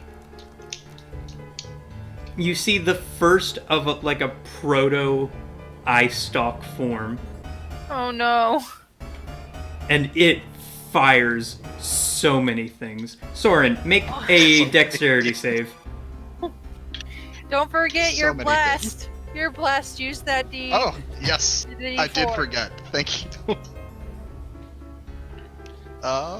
That's 16 plus 4 from the D4, and I add 7 to my save, so that is Yes. 27. A black ray shoots out, flying past Sorin, nearly striking him in the chest. Only a blast of the wings, and then a little push from the extra wind generated by Sorin's Drew's blessing manages to get you out of harm's way in time. Just barely making it by. Another beam fires out towards you. Black as night. Same. Coming straight towards Rayrel. Make a dexterity save. Okay. Okay. You also don't forget bless. Oh boy. Okay. Math. 16. Is your total? Yep. Okay. The black ray just barely scratches you. And it just hits like the... Where's Rayrel always getting injured at? Her leg. Her leg. So it just barely grazes your leg. And... Same leg. Goddamn. Yet that little graze festers immediately, and your entire body is hit by a wave of like shadow and darkness, and you immediately take 55 necrotic damage. What the? Jesus. It's a bad ray. That's a really bad one. I'm still standing. I can't believe it hit that I rolled that ray twice, might I add. It's literally called Death Ray. I've been hit by a death ray. Yes. How much did that do to you? 55. Oh yeah. I am at 21. For the record, Drew and I don't have that many hit points. Yeah, I so have died. I'm glad it hit me instead of you guys. But we also can't heal right now. Mhm. Oh, I forgot that. I forgot about that. Damn it. So we gotta make some quick work of this motherfucker. Mhm. Next, another beam fires at Drew. Oh no. Dexterity save, go. Yeah. 17. alright. Are you gonna roll, or do you want me to roll? I got it. Okay. His modifiers is 0, so it's just a flat roll. He rolled a 6. Okay. Bud. Drew tries to move out of the way of the beam as well. This one grazes him just barely. Or, no, it hits him pretty well on. And Is this another black ray? no, this one Okay. this one is gray. And as it hits his arm, it begins to turn to stone. And he's oh God damn no! it. He's He's the only one who can stop that. and he is now restrained. Okay, he's restrained. Mhm. Okay. If he next time he goes, have him make a saving throw for the same dexterity thing. If he succeeds, he's no longer, and if he fails, he's petrified. Oh, great! No pressure. Yeah, Mhm. yeah. This is an awful creature, isn't it? Yep. Is there any damage associated with that? No. And then Okay. one Okay. more. This one's a pink ray, and it fires no. at you, Rayrel. Okay. What am I rolling? Another Wisdom. dex? Wisdom? Yeah. Okay. Okay.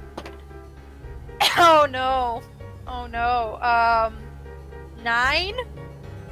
You are charmed. Wait. Are you Actually- an elf? I'm an elf. I have advantage against Okay. being charmed, so I guess I'll just roll again. Alright.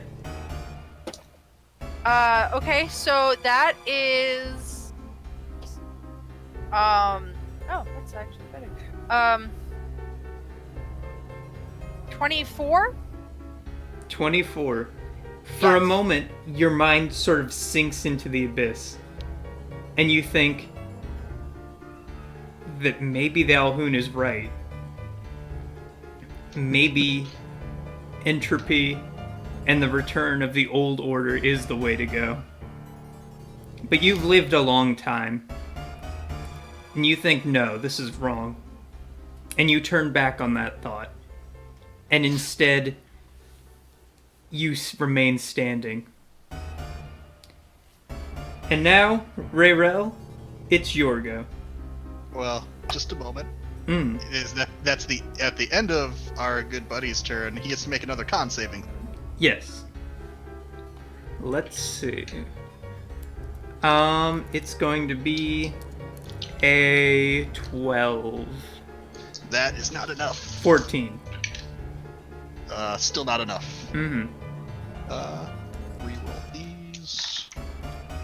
That was worse. So he takes 18 more points of radiant damage. 36 if we're still doubling things. 36? If things are still being doubled, then yep. Okay.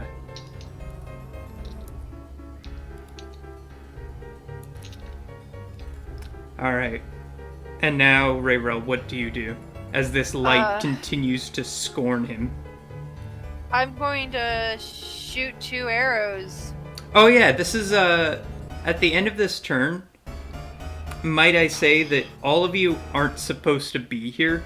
The Far Realm is innately hostile to life, and you all take 8 necrotic. Oh my god. Sure. Why not?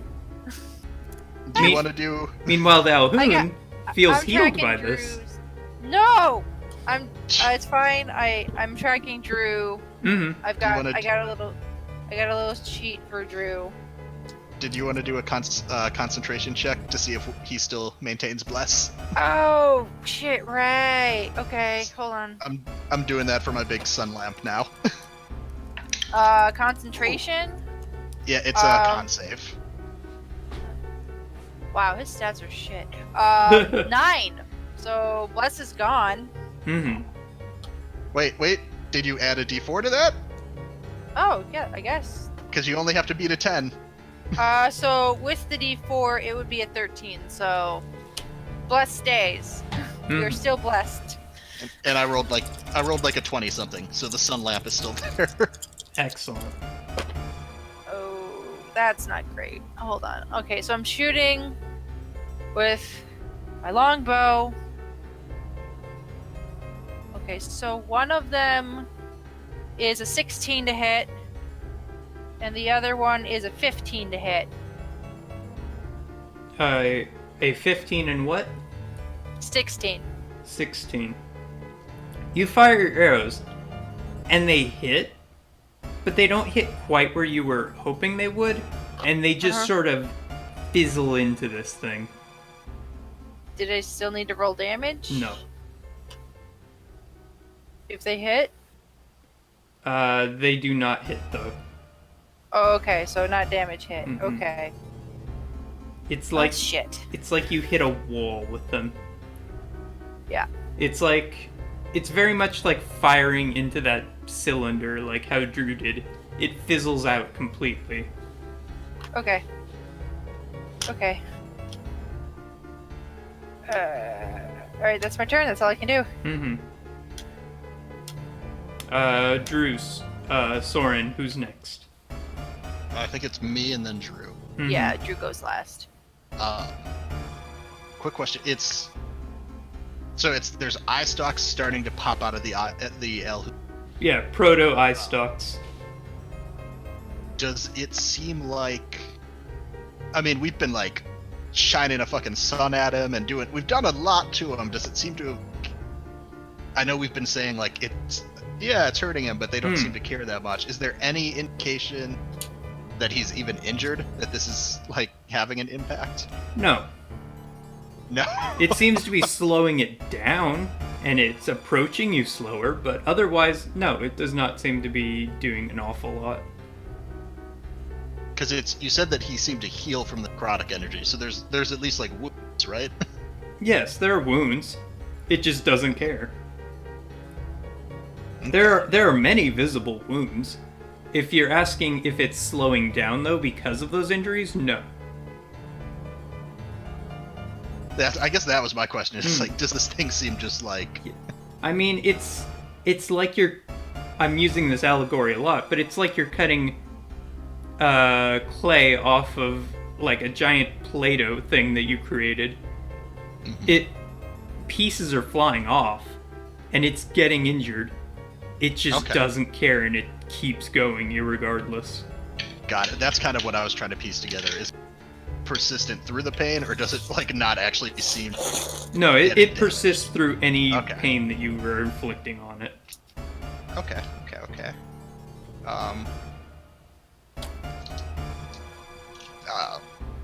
I mean, I'm just gonna keep blasting this thing. I don't know. Do you all want to talk to that little girl that you met? Does she have any ideas? And Sorin yells to the party as he chucks a fireball, a 4th level fireball at this thing. So what's the save? Dex 17 save. Okay. Sorin It can't heal misses, people. yeah. You chuck a fireball straight into that thing. Okay. Let me roll some dice. Yeah, because Sorin, like, I can't hear you guys right now, and I'm dead, but I can keep blowing shit up, but I'm looking for more options. Yeah. Okay. Sorcerer point to reroll some of these. Good. That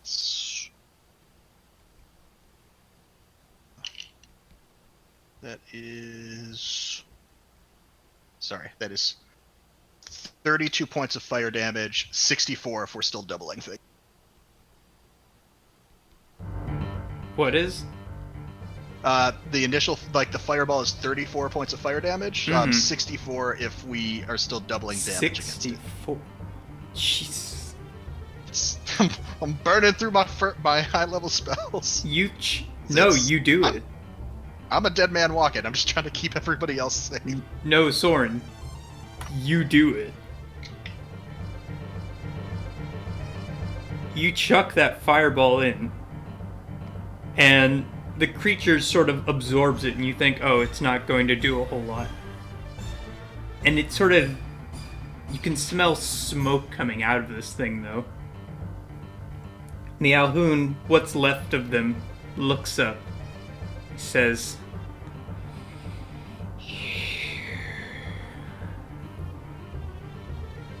And with that, the creature bursts open as a fireball explosion just tears it apart from the inside. And in a massive ball of ignition, the creature explodes, pieces of it flying everywhere. And it quickly reforms and... No, and you think it's going to attack again when the world opens up beneath it, and it says, "It's not your time." And the creature just gets sucked in and becomes part of the Far Realm's horrifying floor topography. And the Alhoun is the last thing of this to get twisted in. And he says, Sorin, save me, please. I will go into hiding. I will form an empire in secret. I shall never bother the surface again. Please, I must continue to exist, Sorin. The Alhoun is saying this to me? yes. No? Do I like recognize the Alhoun from anywhere besides the times it's tried to kill us? I mean, this was Is it like This is like- simply the paragon of the Illithid Empire. okay, so I'm not making any connections like the Alhoun was like secretly someone from my past I care about or some bullshit. No. He's just someone that's died. Yes, this was... In so much as this was the first being to come through the hole that was ripped, yes. You know that much. But you don't... Okay. There's no, like, familial tie here.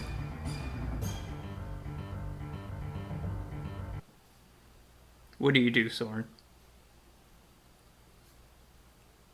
Do you save this miserable soul or let Did I them freeze die? it? Sorry, I think I froze up. Oh. After we said that he was the first one to come through the Mhm. hole.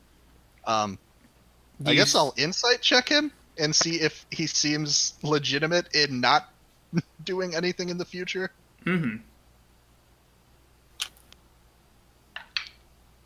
Um,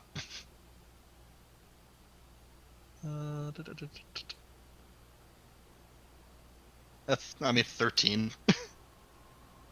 You're unsure. Yeah, I mean, no. Then I'd have to have been pretty convinced to do anything. Mm-hmm. Um, So, I think I just watch. for the last time, reality begins to warp once more. You sort of see forever as the far realm warps and moves and flows around you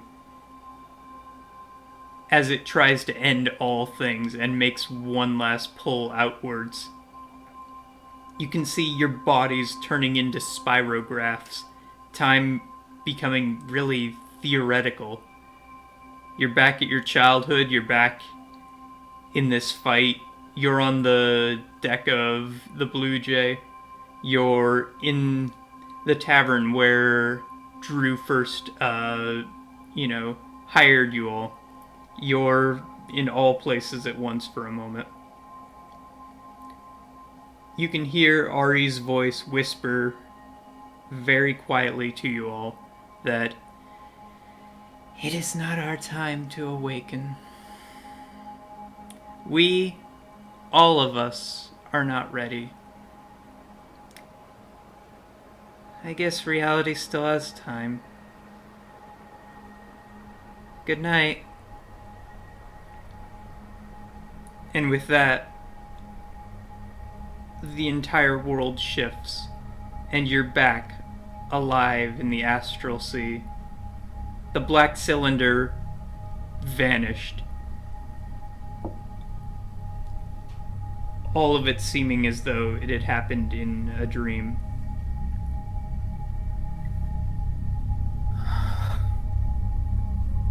Is there anything around us besides the astral sea? You're adrift. You feel kind of tired. Rirel just closes her eyes and just thinks of home, thinks of Josephine. Sorin? Am I still there? I wasn't sure. I wasn't sure how long this lasts, you know. Mhm. You're right, actually. It's- Sorin is not with you anymore. 65 is huddled into a little cube shape, and Drew is thoroughly knocked unconscious. Rirel's gonna grab for her friends, Mm-hmm. hold them close, and just think of home, think of the ship. In time, off in the distance, you see a spelljammer coming towards you. This one is... it's shaped like a falcon, or like a ship, somewhere in between it. And you see at the helm Rari. And at the front of the ship is Robilar. And as you all begin to sort of black out of existence, you feel Robilar, a gnomish hand, and Rari grab you all and bring you aboard. And when you come aboard, you're in the hull of this ship, in its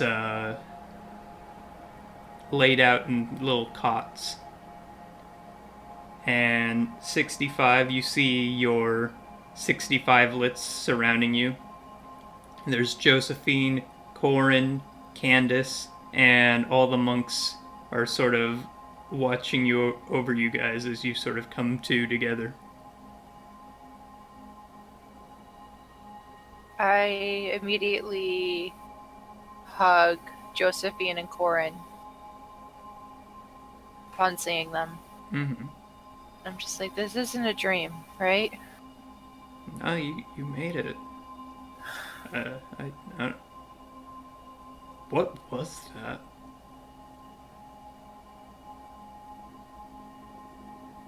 I don't even know. What was the Illithid trying to do? Oh, that. He was trying to unleash the Rizdun. I was prisoner on his ship for a long time.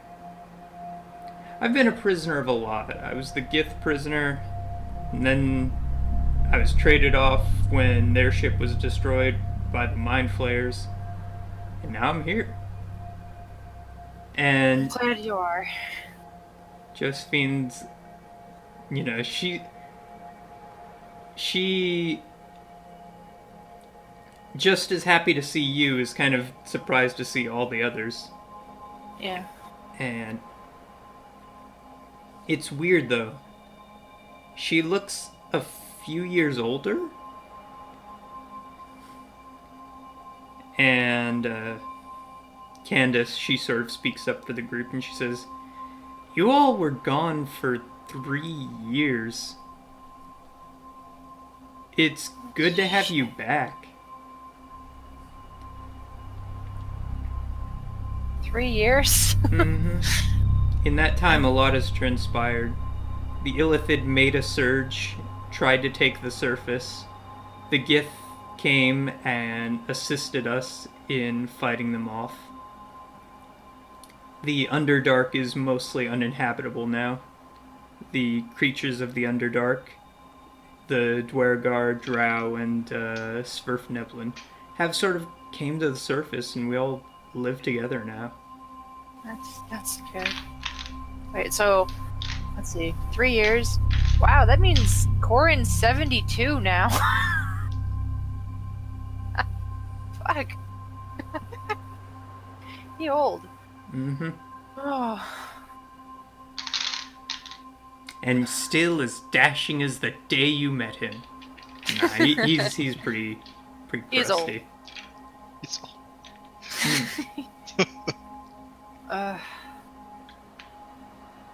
Well, he was like 75 when Josephine was born, so, or not 75. He was 45 when Josephine was born, so she was 16 at the beginning of it. Yeah. So, I became a ranger. So, of course you did, darling. I put my old bow to good use, I assume. Mm-hmm. I'm now one of Greyhawk's finest, and I get to go out of the city whenever I want. Rayrel just kisses her forehead and just hugs her close. It's just like, I'm so proud of you.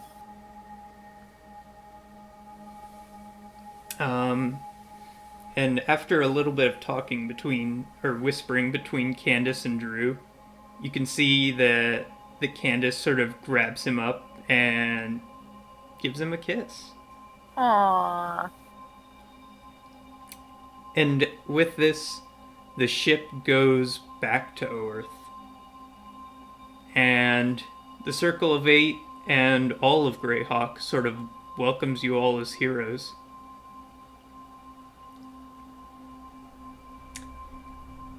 And things don't return to normal, but they go to a good place.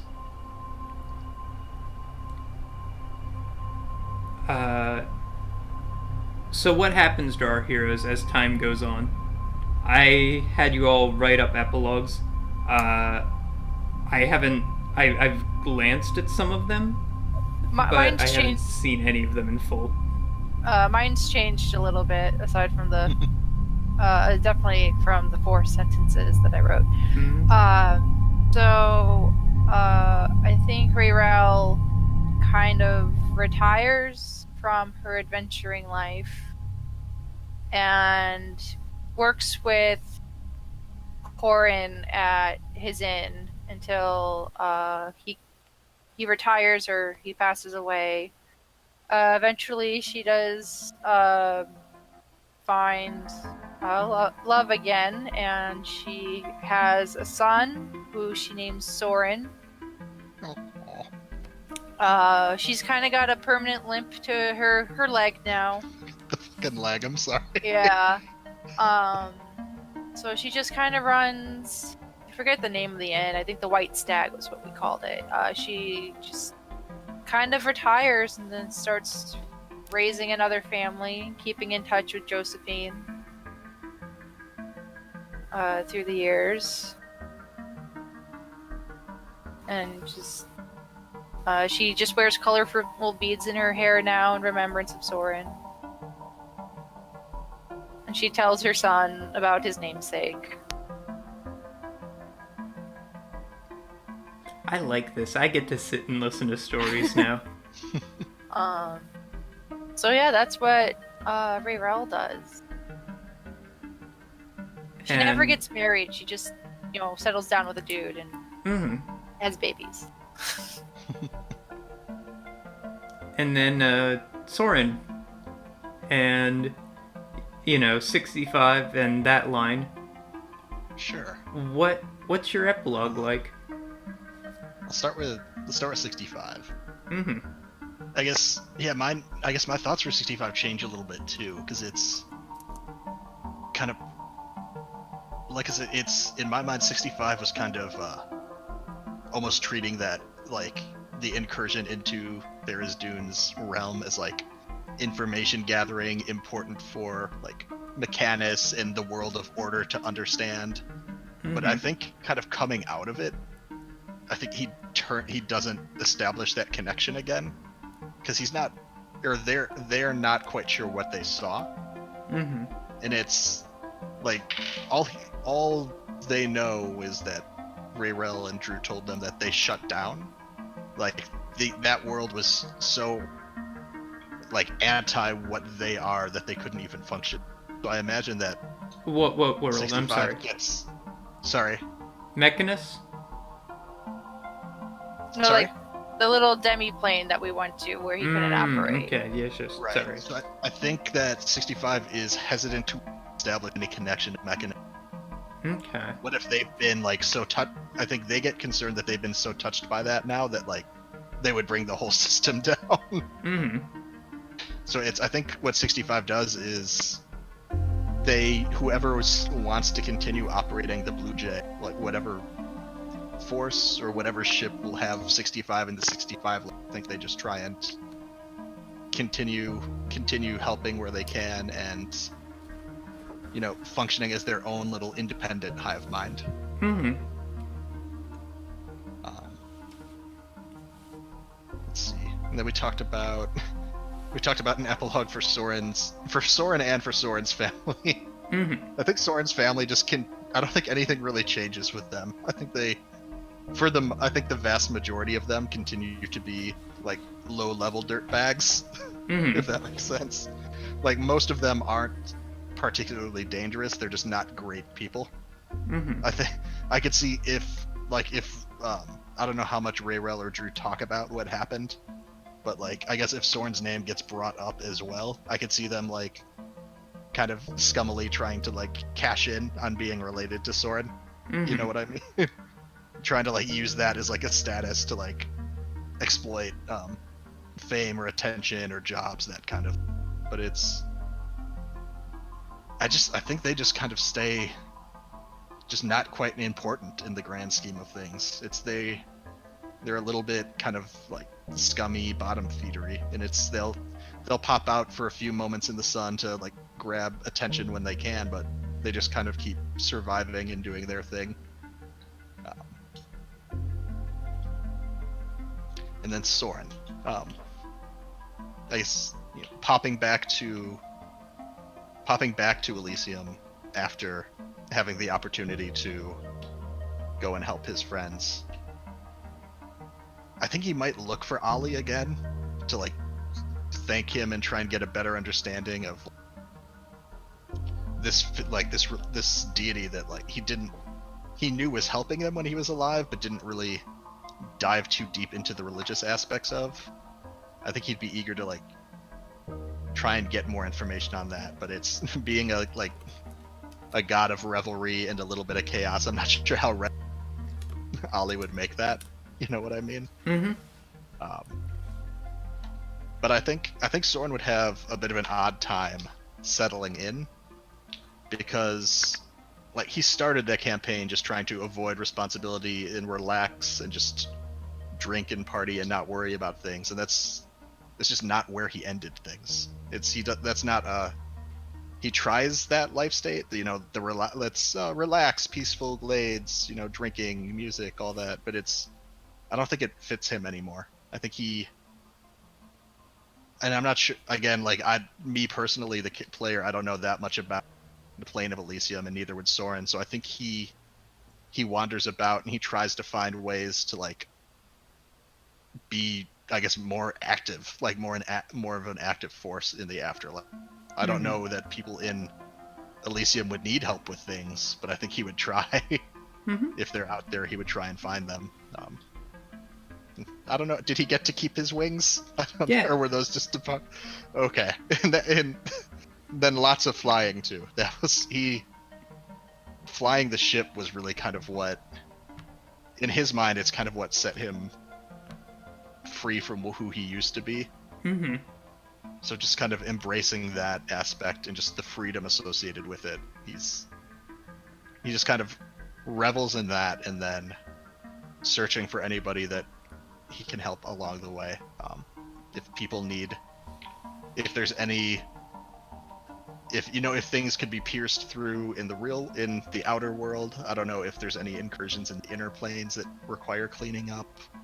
There may be people in Elysium that like require, or Mount Celestia or wherever we are, sorry, that like require either safe travel to different parts. I think he just wants to surround himself with people at this point and not just settle in and relax. Well, as an angel of Olodumare, he's actually free to wander the planes as he pleases, really. The material plane he can't quite go to, but, you know, all of the outer planes, even the 9 hells, like, he's allowed to go to. Like, he can wander pretty much the planes as he pleases now. Even the city of Sigil is open up to him. So yeah, I think it's funny because he'd be hesitant to do that at first. I think he'd be like worried about breaking something, given what his family was responsible for. But if he figures out he could do that safely, I think he's traveling. good on him. I guess I have to take back the narrative now, huh? Yep. And put an end on this. How do you end something that was part of your life for, 3 months? That's a long time. Wow, it's been 3 months. So, as time goes on, Greyhawk has changed. And it's opened up to spell jamming into even the crystal spheres beyond. With the gateway stars of the sisters fixed, people from Greyhawk can now safely travel even as far as Eberron and the Forgotten Realms, and spelljamming becomes a pretty common occurrence. Is it okay if I put a little narrative thing on Josephine right at the end here? Go for it. Same with 65. That cool, Sorin? Yeah, of course. Okay. So I'm gonna say that a few years have gone by since your adventure. I would say Josephine is about 27, 28 now. She's very confident, strong adult, takes very hard after her mother. And 65 has been working on spelljamming ships very eagerly. And years after they had drifted apart, the two find themselves once again serving on the same spell-jamming vessel. And here, now that all of Greyhawk can fly freely through the stars at night, we see Josephine and 65 sort of meet up again and board this vessel. Their plans for Beyond were unsure. 65, it could be to work on the vessel, it could be to say to need to explore, it could be to just drift. And same goes for Josephine. And obviously, if they get homesick, they can always return easily. And this time, it's not a mystery and it's not weird. It's not a strange event when the vessel takes off.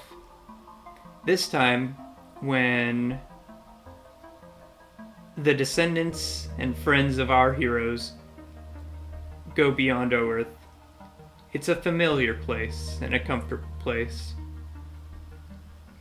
And the engines of this vessel roar up, and as it flies high up into the sky, it streaks across the sky with a brilliant blue tail, like a blue meteor, drifting behind it as it flies away. And this vessel, and our heroes' stories, and all of us go beyond Oerth, and to see what's beyond it. Thank you all for letting me tell this story with all of you. It's been fun streaming this. It has been. And we'll see where we all go from here.